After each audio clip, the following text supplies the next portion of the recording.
اللہ تبارک و تعالی نے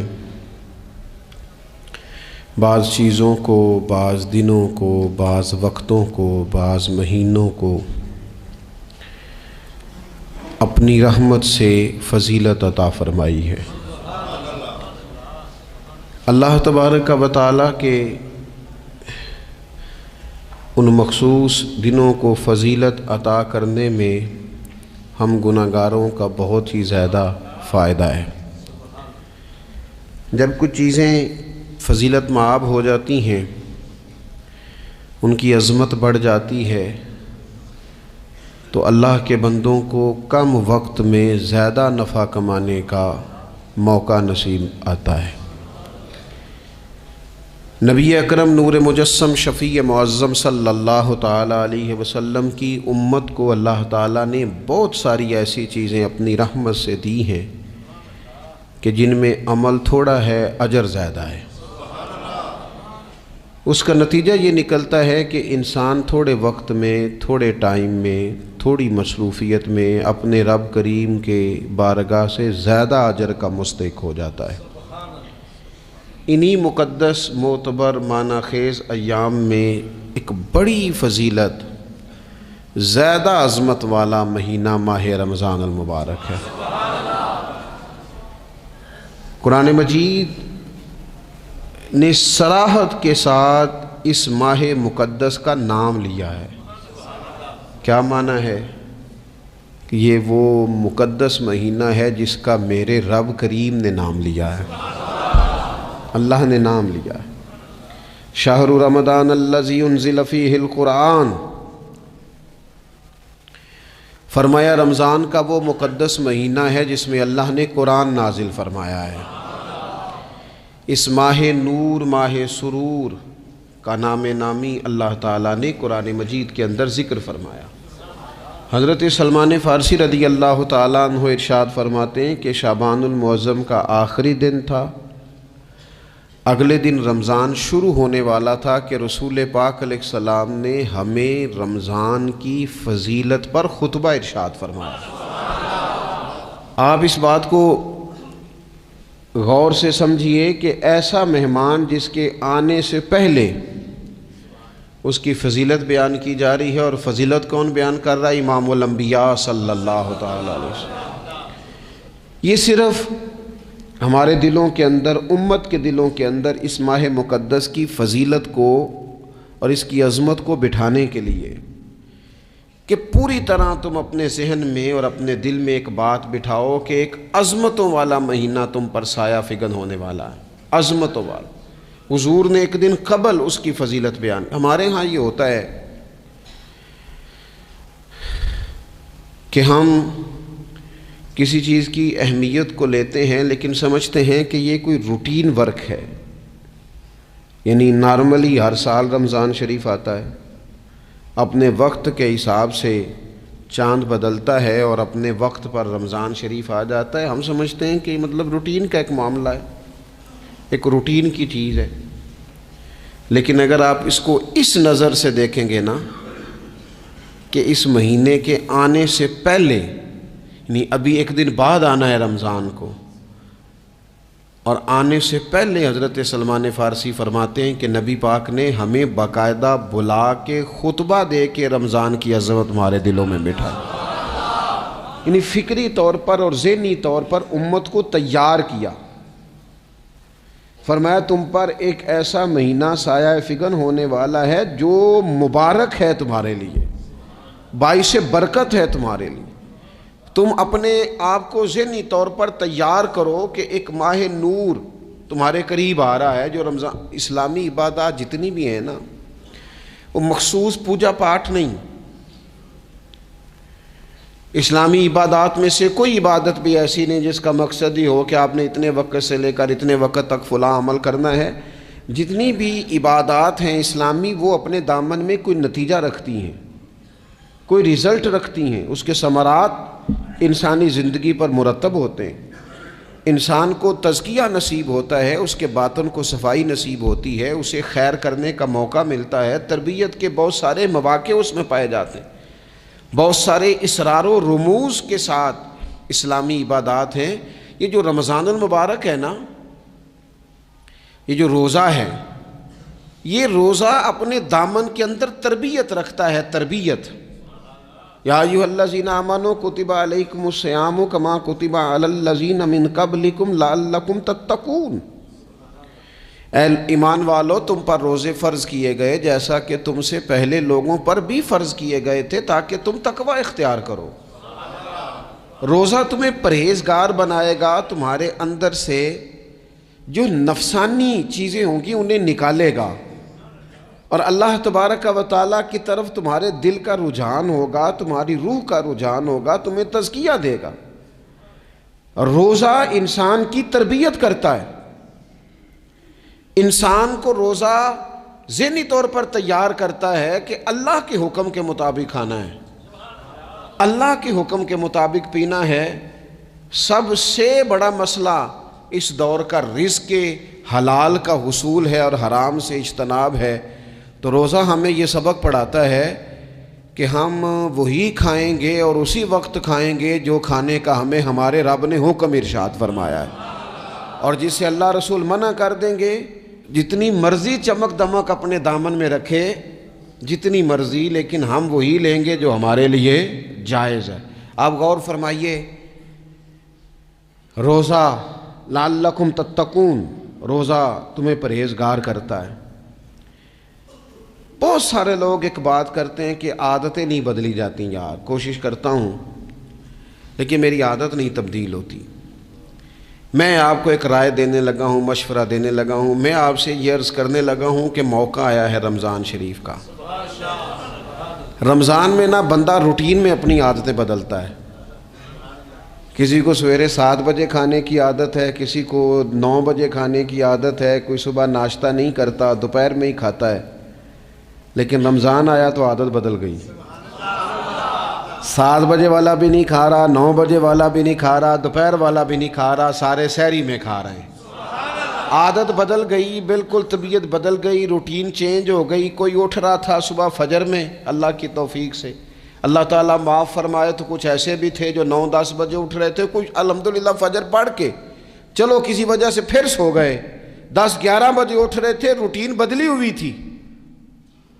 رمضان آیا تو بدل گئی، سارے سحری میں اٹھ رہے ہیں، تہجد کے وقت سب کی آنکھ کھول رہی ہے، بالکل روٹین بدل گئی، حالات بدل گئے، معاملات تبدیل ہو گئے، اوقات تبدیل ہو گئے، دفاتر کے ٹائم تبدیل ہوئے، اسکولوں کے نظام تبدیل ہوئے، مدارس کے اوقات تبدیل ہوئے، ہر چیز کے اندر تبدیلی آئی۔ معنی کیا ہے کہ اللہ نے تمہیں موقع دیا ہے کہ عادتیں بدلی جا سکتی ہیں، اپنے آپ کو تبدیل کیا جا سکتا ہے، لائف سٹائل کو چینج کیا جا سکتا ہے۔ یہ موقع آیا ہے، ایک مہینہ ہے پورا، 2-3 دن 4 دن آپ کی روٹین بگڑ جائے نا سونے کی، یعنی روٹین سے ہٹ کے آپ سونا جاگنا شروع کر دیں تو پھر وہی روٹین بن جاتی ہے، پھر اسی ترتیب سے انسان سارے کام کرتا ہے۔ تو رمضان میں روٹین چینج ہوگی، سارے تہجد میں اور سحری میں اٹھیں گے، تو اللہ کرے نا یہ روٹین قائم رہے۔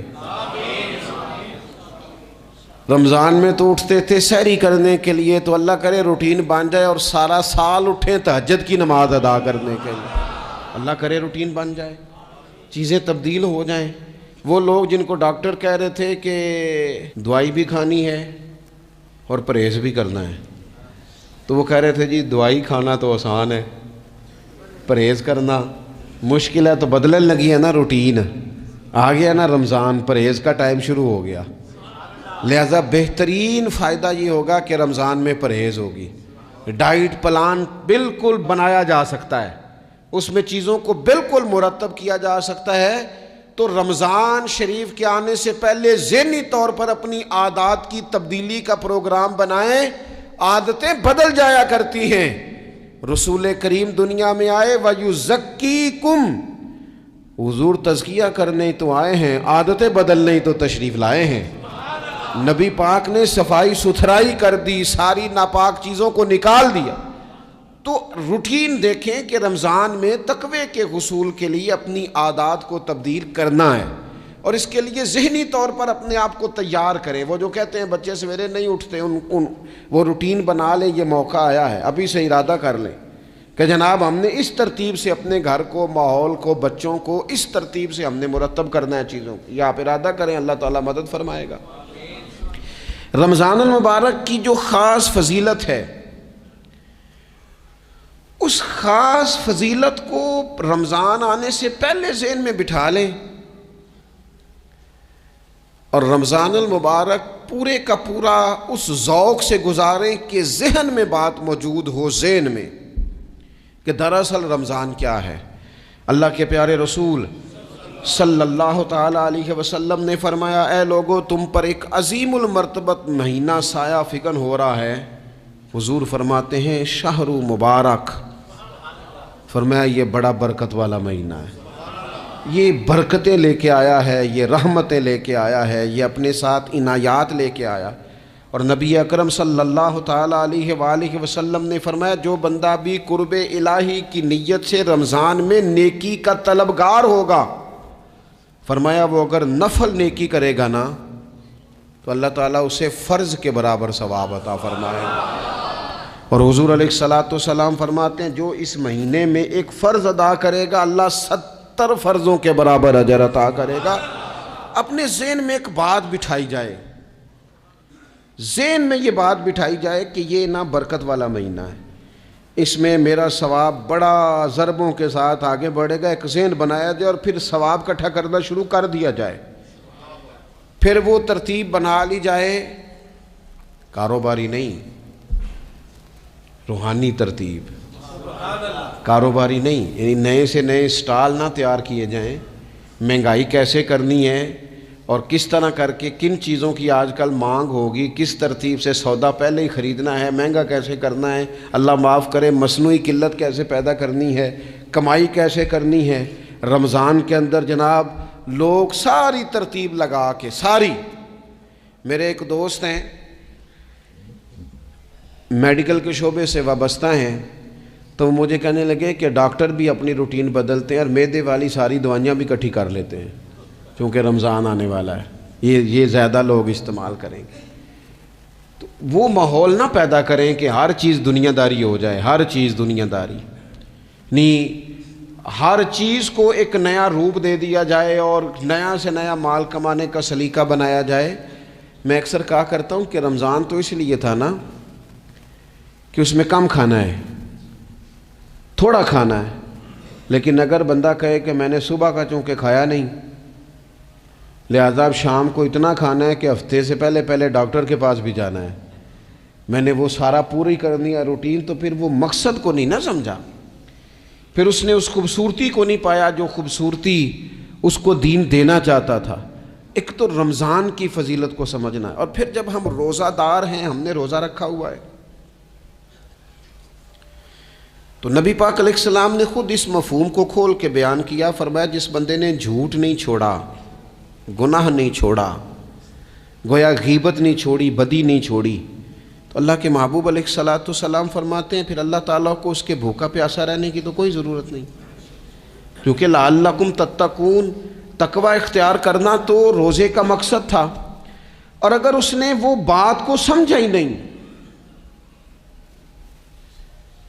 استاد کے لیے صرف استاد ہو جانا ہی ضروری نہیں، اس کو پھر اپنے منصب کا لحاظ کرنا بھی ضروری ہے کہ میں استاد ہوں. والد کا صرف والد ہو جانا ہی کمال نہیں، اس کو پھر اس منصب کے تقاضوں کو بھی سمجھنا چاہیے کہ اب میں ایک باپ ہوں، اب میں روٹین میں وہ آزاد نہیں ہوں کہ جہاں میرا جی چاہے گا جاؤں گا، جہاں میری طبیعت چاہے گی میں کھاؤں گا، جہاں میرا دل کرے گا میں وہ کام کروں گا. اب آپ سرپرست ہیں، سربراہ ہیں. انسان دیکھیں نا، ایک شخص ہے وہ عالم ہے، علم پڑھ لینا صرف کمال نہیں، وہ اپنے منصب کو بھی تو سمجھے نا، اس منصب کے وقار کو، اس کے لحاظ کو بھی تو سمجھے نا. ایک آدمی اگر عمر رسیدہ ہے، بڑا ہے، بزرگ ہے، اور وہ چاہتا ہے کہ میری بزرگی کی وجہ سے میرا اکرام کیا جائے، تو اسے اپنے منصب کا بھی لحاظ کرنا پڑے گا. اس کو حضرت سعدی فرمایا کرتے تھے میں نے 18 سال کے بزرگ دیکھے اور میں نے 75 سال کے بچے دیکھے. حضور کیا مطلب؟ فرمانے لگے عمر ہو گئی لیکن اپنے منصب کا خیال نہ کیا، عادات بچوں والی رہی۔ اور فرماتے میں نے ایسے لوگ دیکھے جن کو شروع وقت میں ہی اللہ والوں کی صحبت نصیب آئی، تو وہ جو بزرگی ہے وہ پھر عمر کی وجہ سے نہیں ملی، وہ اللہ نے علم اور عمل کی وجہ سے عطا فرما دی۔ تو اپنے منصب کا لحاظ کرنا کہ میرا یہ منصب ہے۔ اسی طرح جب ہم نے روزہ رکھا ہوا ہوگا نا تو پھر ہم نے اس منصب کا بھی لحاظ کرنا ہے کہ میں روزے دار ہوں۔ پھر خالی بھوکے پیاسا نہیں رہنا۔ رسول پاک صلی اللہ تعالی علیہ وآلہ وسلم نے پتہ ہے روزے دار کی فضیلت کیا بیان فرمائی؟ اللہ کے محبوب صلی اللہ تعالی علیہ وسلم فرماتے ہیں کہ رب فرماتا ہے ابن آدم کا ہر عمل اس کے لیے ہے، روزہ میرے لیے، اور فرمایا میں خود جزا دوں گا روزے کی، میں خود جزا دوں گا روزے کی۔ اور حضور فرماتے ہیں روزہ ڈھال ہے، جو شخص روزہ دار ہو وہ بےہودگی سے، فحش گوئی سے اجتناب کرے۔ اور اللہ کے محبوب صلی اللہ تعالی علیہ وسلم فرماتے ہیں اگر کوئی شخص اسے گالی دے، اگر کوئی شخص اس سے جھگڑا کرنا چاہے تو پتہ کیا جواب دے؟ اسے کہے بھئی میں روزے دار ہوں، میرے منصب کا تقاضا نہیں کہ میں تیرے ساتھ الجھوں۔ اور رسول پاک صلی اللہ علیہ وسلم فرمانے لگے اوہو اتنی بڑی بات۔ حضور فرمانے لگے، یہ صحیح مسلم کے لفظ ہیں، کریم محبوب فرمانے لگے مجھے اس رب کی عزت کی قسم جس کے قبضے میں محمد عربی صلی اللہ علیہ وسلم کی جان ہے، حضور فرماتے ہیں روزہ دار کے منہ کی خوشبو اللہ تعالیٰ کے نزدیک قیامت کے دن مشک کی خوشبو سے بھی زیادہ وقت والی ہوگی۔ اس کے منہ سے جو خوشبو آتی ہے قیامت میں مشک پیچھے رہ جائے گا، اور رب کی بارگاہ میں صرف روزہ دار کے منہ سے۔ اگر تیرے منہ کی خوشبو رب کو اتنی پسند ہے تو تجھے بھی تو اپنے منصب کا خیال ہونا چاہیے کہ میں نے روزہ رکھا ہوا ہے، میں روزہ دار ہوں۔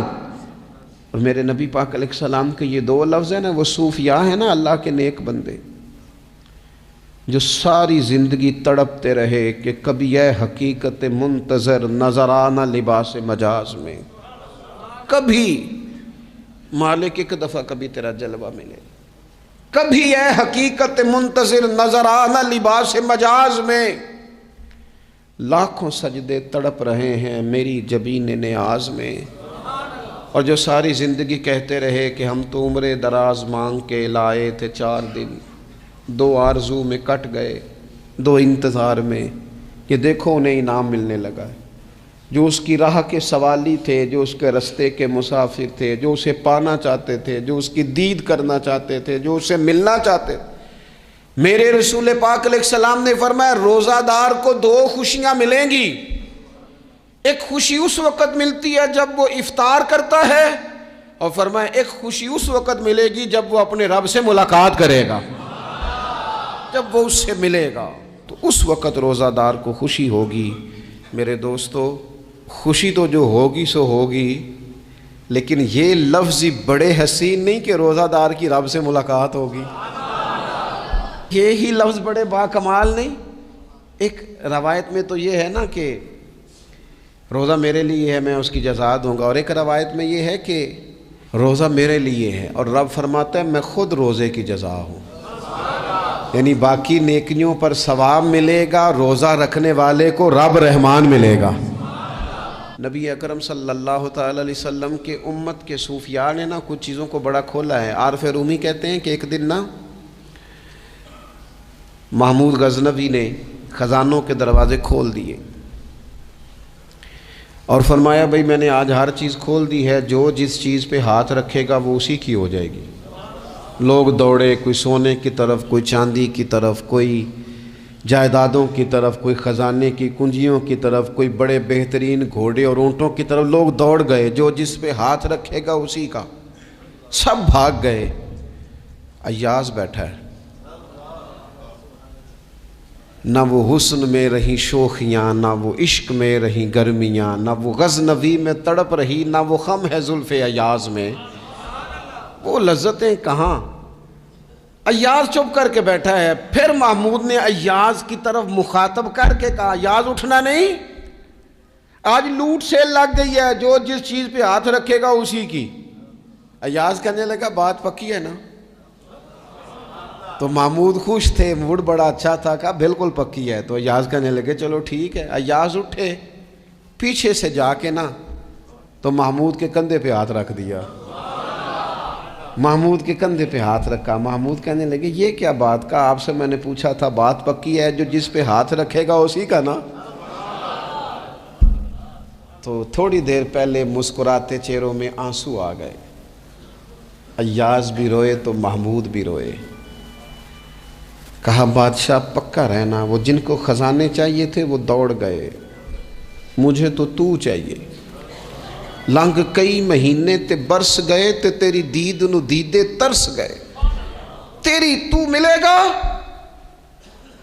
تو پھر کہا محمود نے, اس نے کہا میں وعدہ کر چکا تھا, بس ٹھیک ہے, باقیوں کے خزانے اور میں تیرا طے ہو گئی. فرمایا باقی نیکیوں پر ثواب ملے گا, اور روزہ رکھنے والے کو رب رحمان ملے گا, اللہ کا قرب ملے گا. دیکھو نا, وہ خاص انسان کو کیفیت حاصل ہوتی ہے روزے میں, رب کے ہونے کا یقین. وہ جو صوفیاء کہتے ہیں نا مراقبہ کرو, وہ نصیب ہوتا ہے.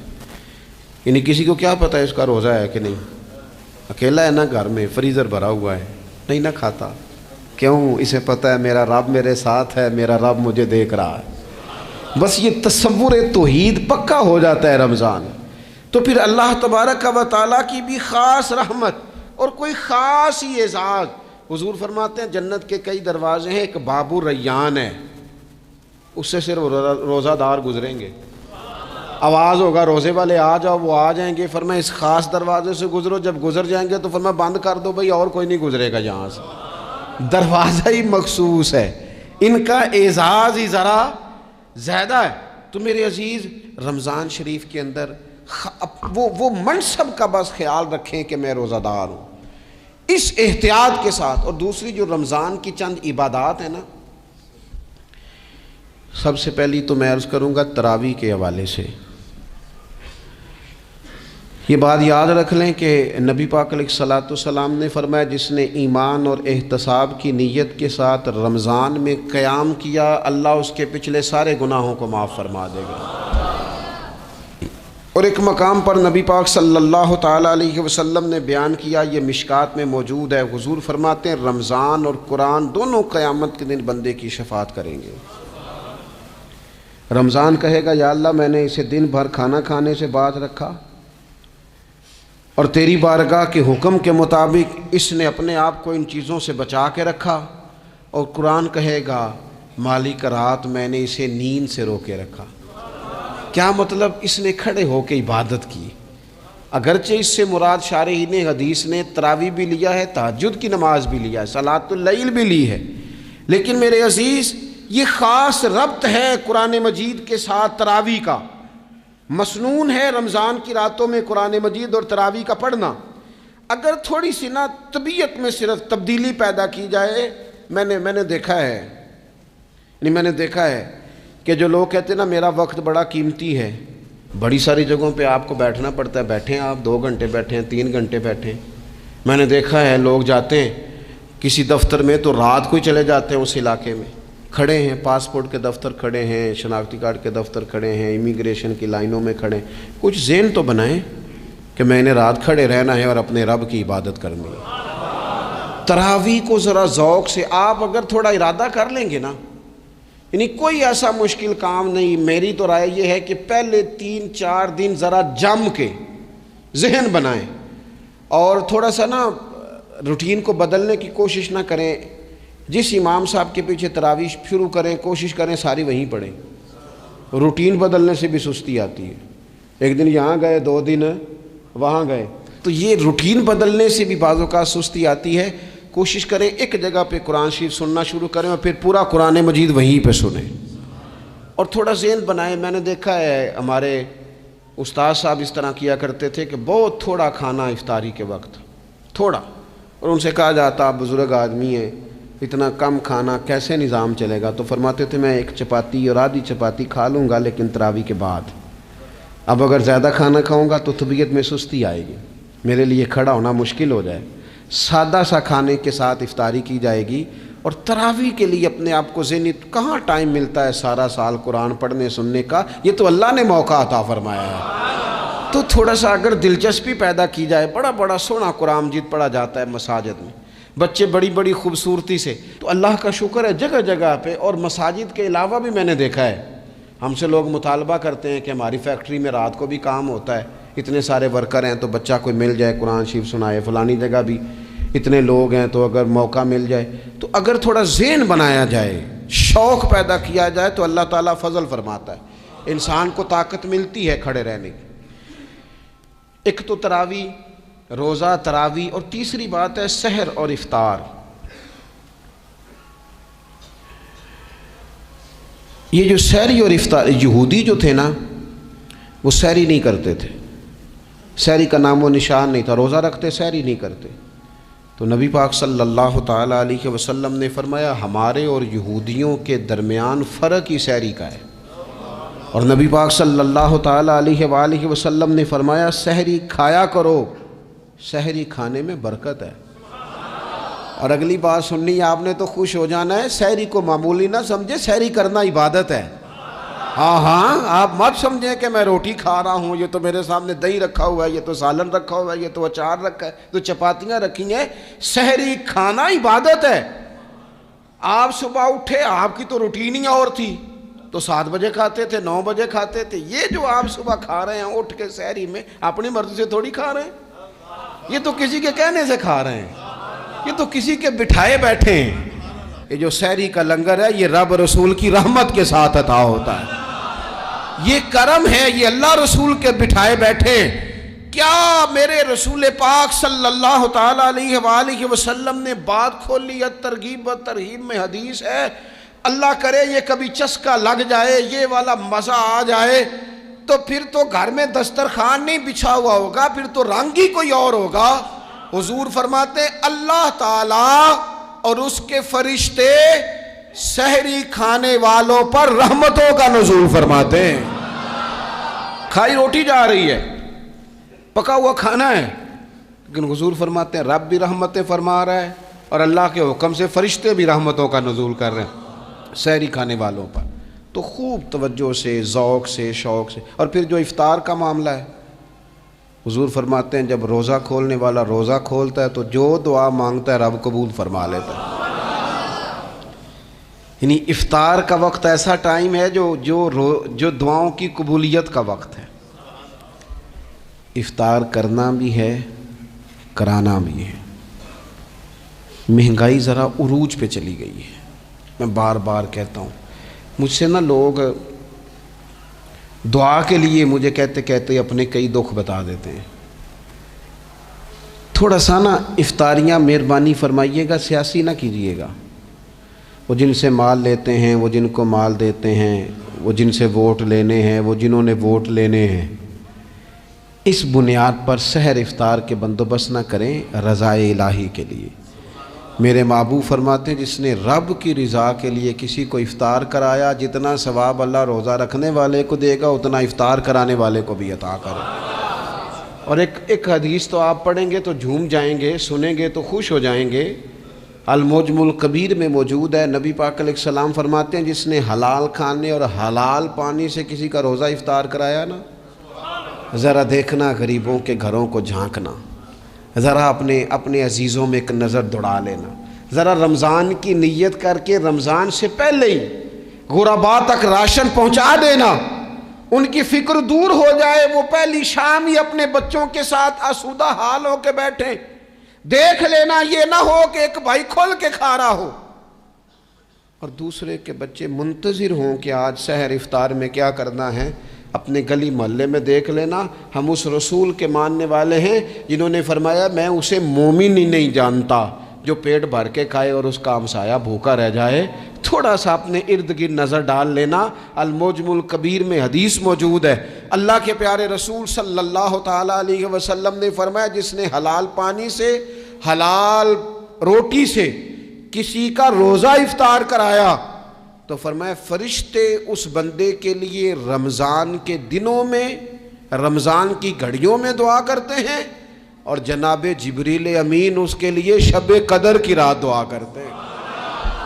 حضرت جبریل شب قدر میں دعا کریں گے، خاص رات، یا اللہ اس بندے پر فضل فرما، اس نے تو غریب آدمی کو افطار کرا۔ یہ ایک عبادت ہے، اس عبادت کا خیال کریں۔ پھر اعتکاف آئے گا، رمضان کے آخری 10 دنوں کا اعتکاف۔